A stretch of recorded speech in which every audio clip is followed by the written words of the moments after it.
देखिए चुनावी चुस्की मेरे निधि वासंदानी के साथ। नमस्कार, मैं हूं आपके साथ निधि वासंदानी और आप देख रहे हैं इंडिया न्यूज़ की डिजिटल सीरीज चुनावी चुस्की। प्रियंका गांधी के पॉलिटिक्स में आने से, उनकी एंट्री से कांग्रेस के कार्यकर्ताओं में एक नई ऊर्जा आ गई है।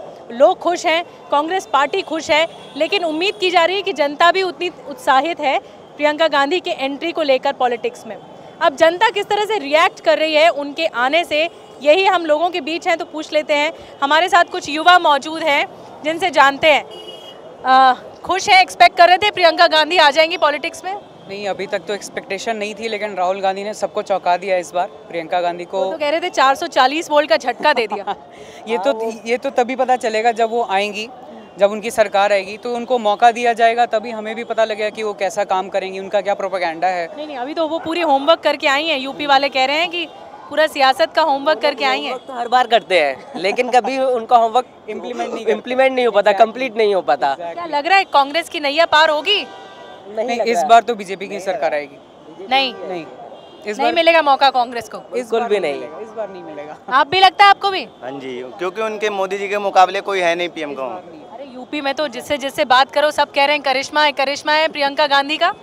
नहीं, इस बार मोदी जी को कोई 2019 में तो कोई टक्कर नहीं दे सकता। 24 की बात में भी अलग होगी, बट 24 में तो मोदी जी की सरकार आने वाली है 100%। 24 में भी मोदी जी की सरकार आने 19 में आने वाली है, 24 का कुछ पता नहीं, बट 19 में तो उनको कोई टक्कर नहीं दे सकता। आप वोट देते हैं? हाँ जी, मैं देता हूं। तो किस तरह की चुनावी राय बना के देते हैं? क्या काम किया है मोदी सरकार ने 5 सालों में? इस बार तो मेरा मन वोट नोटा पे देने का है क्योंकि इस बार मेरे आप खुश नहीं है? नहीं, मेरा नहीं ख्याल कि इस बार किसी को भी मैं वोट दूंगा। नोटा पे तो वही लोग देते हैं ना जो खुश नहीं है। हाँ बिल्कुल, मैं ऐसा नहीं कि मोदी जी से खुश नहीं हूँ, उनके कुछ काम से बहुत खुश भी हूँ।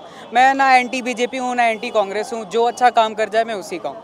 तो मोदी जी ने कुछ काम ऐसे किए जो देश अच्छा को काम किया जरूरत थी। हाँ, कुछ काम उन्होंने बहुत अच्छे किए, जैसे कि ग्लोबली बहुत नाम हुआ इंडिया का, जो कि पहला नहीं था। रिकॉग्निशन मिली इंडिया को बहुत ज़्यादा एक ग्लोबल लेवल पे, जो कि बहुत अच्छी बात है।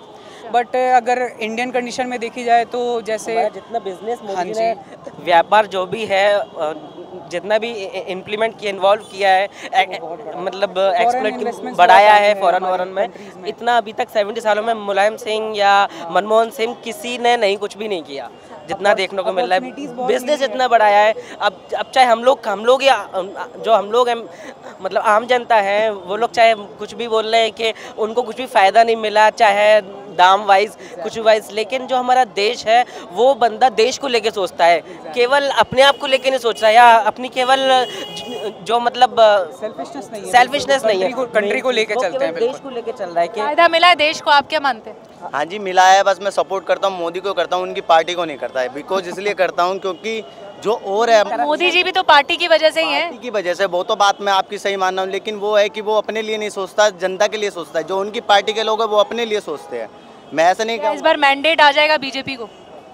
अब देखते हो, आना तो चाहिए। और नहीं आया तो मेरे ख्याल से आएगा। मैं प्रधानमंत्री की रेस में बीजेपी के पीएम मोदी प्रधानमंत्री रहेंगे, प्रधानमंत्री की रेस में 100%। मोदी जी को छोड़ के कोई ऑप्शन है भी नहीं फिलहाल इंडिया। कोई पसंद भी नहीं करते आप किसी को प्रधानमंत्री के तौर पे?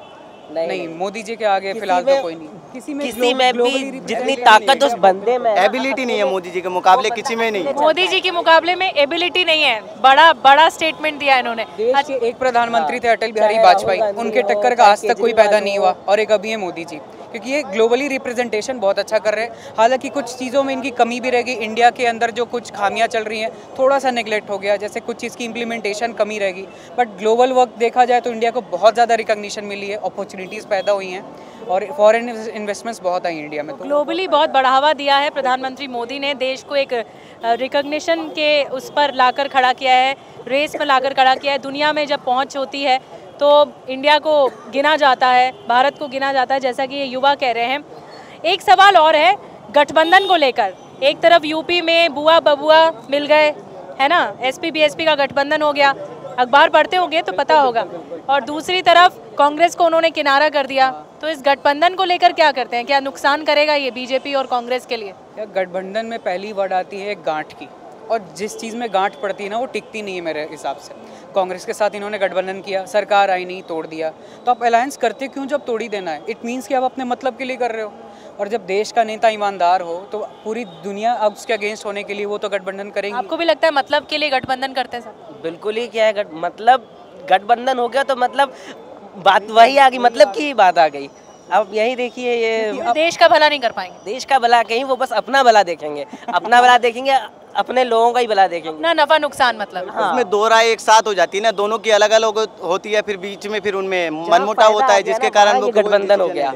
अब फायदा नहीं है जिसके, जो केवल देश का फायदा देख रहा है, जो केवल मतलब एक सब। ममता बनर्जी तो कह रही हैं कि प्रधानमंत्री मोदी की एक्सपायरी डेट निकल चुकी है, अब दूसरा प्रधानमंत्री होना चाहिए। नहीं, उनकी एक्सपायरी डेट उनको भी खुद नहीं पता आने वाली है और आ भी गई है। मोदी शीशा नहीं देखा है ममता बनर्जी ने, और उन्होंने अभी तक शीशा नहीं देखा, इसलिए उनको ये नहीं पता। जिस दिन वो शीशा देख लेंगी उस दिन उनको पता लग जाएगा किसकी एक्सपायरी डेट आ गई, उनकी या उनकी। इन्होंने सही कहा है, एक मुकाबले जैसे उनकी पॉपुलैरिटी और जैसा वो काम कर रहे हैं, उन्होंने बंगाल में क्या कर दिया ऐसा।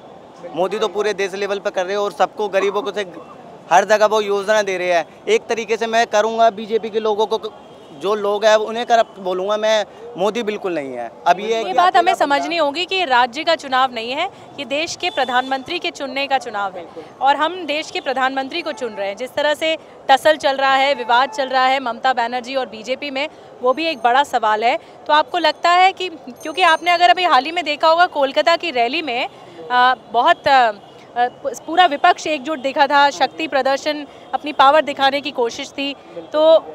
तो इस तरह का शक्ति प्रदर्शन ये देश में वोट बैंक में बदल पाएगा? लोग बिलीव करेंगे? यार, शक्ति प्रदर्शन की जरूरत उसी को होती है जिनको डर रहता है कि मेरी सरकार जा रही है। मोदी जी को शक्ति में पानी है, शक्ति प्रदर्शन सिर्फ उसी का रहता है। फिर से जिसकी हड्डियों में पानी है, शक्ति प्रदर्शन सिर्फ वही करता है, जो दिखाना चाहता है कि लोगों को कि हाँ हमें भी कुछ बात है, जिसमें ऑलरेडी कुछ बात है उसको करने की कोई जरूरत नहीं है। उसके गुणगान जनता वैसे ही करती है, जैसे कि आप मोदी जी को ले लीजिए, उसके गुणगान हर कोई बच्चा बोलता है, बच्चा बोलता है कि हर घर में मोदी। तो हम एक ऐसे नुक्कड़ पे खड़े हैं जहां पर अक्सर सरकार गिरती है और अक्सर सरकार बन भी जाती है, बढ़ती भी है। लोग अचानक से बना भी देते हैं सरकार को और तुरंत बातों में गिरा भी देते हैं। हमारे साथ कुछ और लोग भी मौजूद हैं, उनके पास भी चलते हैं और जानने की कोशिश करते हैं कि मूड क्या है लोगों का, लोग क्या समझते हैं, अपनी चुनावी राय कैसे बनाते हैं। और सियासत में ज़बरदस्त गर्मी दिखाई दे रही है।